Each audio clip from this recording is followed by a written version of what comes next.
Așa, și apropo de comuniști. Deci faza asta că comunismul a fost adus de ruși, stupidă, nu, serios, mai comentați față de astea că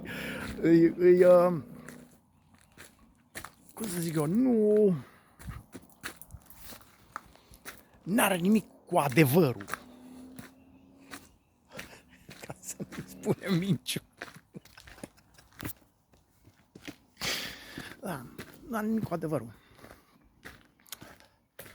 Comunismul, dacă cineva e responsabil de aducerea comunismului în România, au fost pampașii ăia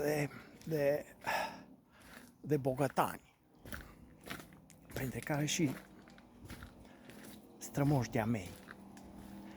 Ei au fost...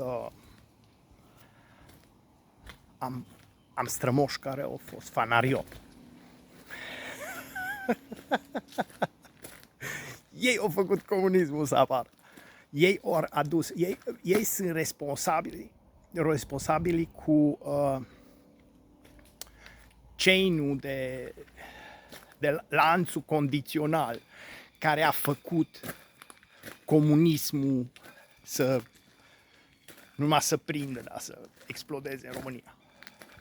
Aia săraci, a căror case le vezi construite, că numai alea îs casele mari din satele și orașele românești, alea din 60. Așa. Înainte, casele alea de chirpici în care stăteau românii, care bineînțeles după aia toți au fost greauri și la toți le-au furat bivulii și băgățiile.